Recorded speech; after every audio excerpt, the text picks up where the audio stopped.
कि डिकेटी हुई है, मान ली बिल्कुल हुई है मैं बिल्कुल लाइव कह रहा हूँ, हुई है पीटीआई के साथ हुई। बिस्मिल्लाहिर्रहमानिर्रहीम। अस्सलाम वालेकुम नाज़रीन इकराम, मैं हूँ अब्दुल बासित स्वाति और आप देख रहे हैं मेरा डिजिटल चैनल। नाज़रीन इकराम, पहले आप ये वीडियो देखिए, फिर इस पर डिटेल में बात करते हैं। क्यों? उसमें बहुत सारी पिछले 16 माह का तजर्बा और फिर इलेक्शन के दौरान जो कुछ हमारे साथ हुआ, हमारे लोगों के साथ हुआ, क्या हुआ, जो भी इंतज़ामिया मशीनरी जिस तरह इन्वॉल्व की गई। नून लीग के साथ मिले हुए थे वो सारी नून लीग के साथ, मशीनरी टोटल नून लीग के साथ। सीटें तो 80 हैं बेचारों की, मुझे तो लगता है कि सीटें मशीन इंतज़ामिया तो सहूलतकारी दे सकती है ना, वोट तो आवाम ने देने होते हैं ना। वोट नहीं डाले उन्होंने? नहीं, वोट उन्होंने डाले हैं, लेकिन रिएक्शन में वोट ज़्यादा डाल गए। रिएक्शन में ज़्यादा डाले वोट उन्होंने डाले हैं, 20-20 हज़ार MNA, 5-5, 10-10 हज़ार MPs पे सारे अरबे इस्तेमाल किए हैं, वोटर लिस्टें चेंज की हैं, पोलिंग स्टेशन मर्जी के बनवाए हैं, प्रिजाइडिंग उनकी मर्जी के, सिविल एडमिनिस्ट्रेशन के, सिविल सर्विस के जो मुलाजमीन हैं, पुलिस सर्विस। कंसेंसस डिसीजन था आज पीपल्स पार्टी की, उस बड़ी डिबेट हुई है, बड़ी इसमें इत्तेफाक की राय से फैसला भाई? अभी नहीं, बहुत ज़्यादा लोगों की राय थी कि नहीं होना चाहिए, लेकिन हमारे पास ऑप्शन बड़े कम थे। इस मुल्क को हमने चलाना था, बहुत बड़ी कुर्बानी है, बहुत बड़ी कुर्बानी। और हमारा वर्कर, हमारा वोटर, हमारे इस वक्त जो नून लीग एक किस्म की नापसंदीदा जमात है पब्लिक की नज़र में। नापसंदीदा जमात है वोटर से जो साबित हो, जो इलेक्शन लड़के। चॉइस ऑफ वर्ड्स मैं अभी बाद में आपसे पूछूंगा। तो मैं उन हालात में हम उनके साथ बैठे, लेकिन मुल्क के लिए हमें ये मुश्किल फैसला करना पड़ा।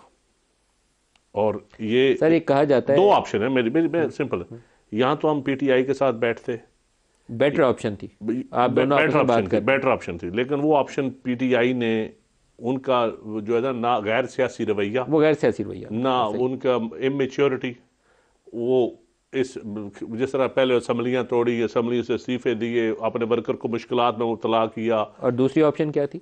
दूसरी ऑप्शन थी कि हम चुप करके बैठ जाते, वो मुल्क फिर क्राइसिस में चला जाता। क्राइसिस तो अभी है, क्राइसिस से अभी हमने कोशिश की है ना क्राइसिस से निकालने की।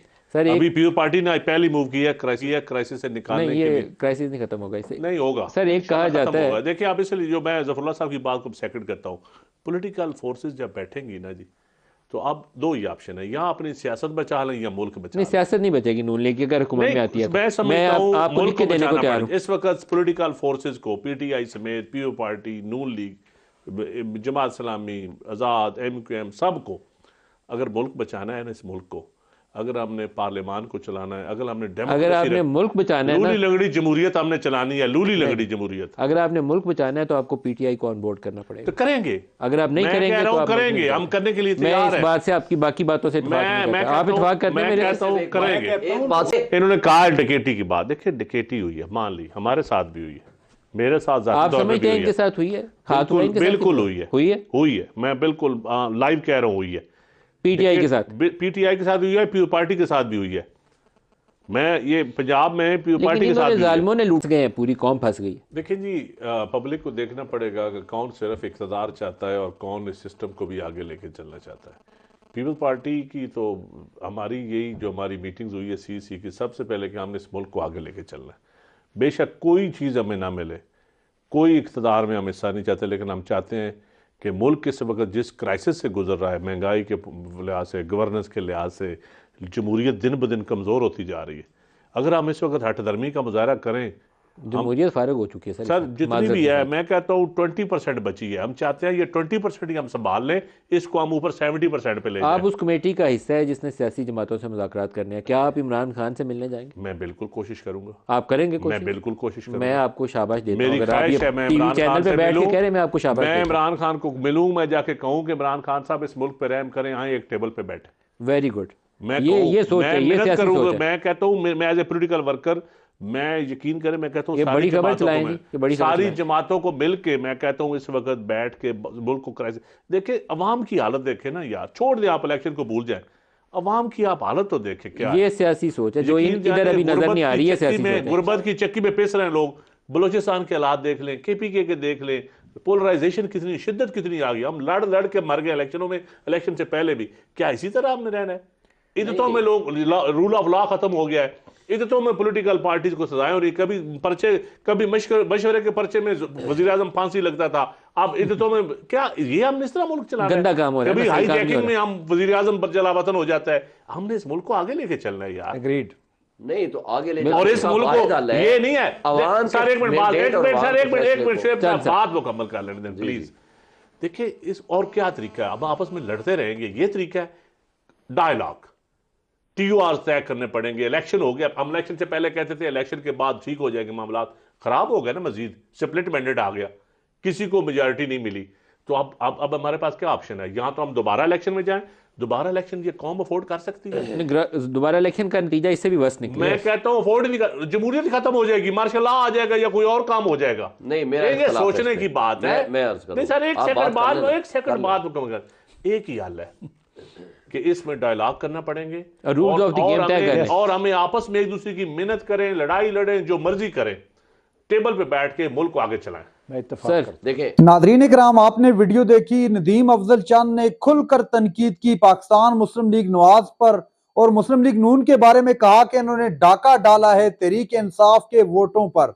उन्होंने साफ अल्फाज में कहा कि बिल्कुल तहरीक इंसाफ के साथ ज्यादती हुई और धांधली की गई है, और अब जब ये हुकूमत बनाएगी मुस्लिम लीग नून तो ये इनकी सारी सियासत तबाह और खत्म हो जाएगी। नाज़रीन इकराम, इनडायरेक्ट नदीम अफजल चंद अपनी पार्टी से भी नाला दिखाई दिए।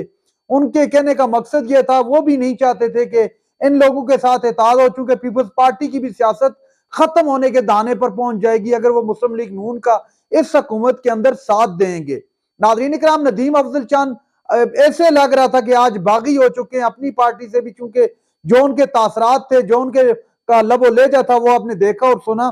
क्योंकि नदीम अफजल चंद ने कहा कि इस वक्त तहरीक इंसाफ ने बहुत सीटें ली हैं और उनके साथ ज्यादती भी हुई है और धांधली भी की गई है, और छोटे नहीं बहुत बड़े पैमाने पर तहरीक इंसाफ के साथ धांधली हुई है। इमरान खान इस वक्त जीत चुका है और इमरान खान का यह हक है वजारत उज़्मा का, लेकिन इमरान खान को बिठाने की बजाय अब एक और शख्स को हम पर मुसल्लत किया जा रहा है, वो है नवाज शरीफ। तो मेरे ख्याल से ये जो सब चल रहा है, इससे पॉलिटिकल स्टेबिलिटी तो कभी नहीं आ सकती उस वक्त तक जब तक तमाम सियासी जमातें एक पेज पर नहीं होंगी। मैं अरसे दराज से ये बात कर रहा हूं कि जब तक आप किसी एक टेबल पर नहीं आएंगे उस वक्त तक मुल्क के अंदर स्टेबिलिटी बहुत मुश्किल है। अब पीपल्स पार्टी इक्तदार के मजे भी लेगी और सारा मलबा जो है वो नून लीग पर जाएगा। नून लीग ही सबको, क्योंकि वो ऑन कर रही है, प्राइम मिनिस्टर उनका होगा, काबीना उनकी होगी। पीपल्स पार्टी ने साफ इनकार कर दिए। नदीम अफजल चंद की गुफ्तगू भी आपने सुनी, सिर्फ आईनी होते मांगे गए, और पीपल्स पार्टी कह रही है कि हम ये सिर्फ इस मकसद के लिए बैठ रहे हैं ताकि मुल्क के अंदर लंगड़ी लूली जो जमहूरियत है उसको बचाया जा सके। तो इनसे सवाल है मेरा कि अगर आप इसको बचाना चाहते हैं इस जमहूरियत को, तो आपने जो सिंध के अंदर जड़लू फेरा है वो जड़लू नहीं तो और क्या है कि आपने तमाम जो है सीटें अपने नाम करवा दी हैं, और वो भी धांधली के जरिए। तो आप फिर किस तरह कह सकते हैं, किस मुंह से जमहूरियत का नाम आप ले सकते हैं, जबकि आपने खुद क्या किया है वहां पर। आपको चाहिए कि आप अवाम जिसको मैंडेट दे रही है आप उस मैंडेट का एहतराम करें, उसको तस्लीम करें, और जो शख्स अक्सरियत ले रहा है उसको हुकूमत बनाने की दावत दें। नाज़रीन इकराम, ये थी आज की हमारी वीडियो। चैनल पर जो नए चैनल को सब्सक्राइब कर लें। अगली वीडियो तक के लिए अल्लाह हाफिज।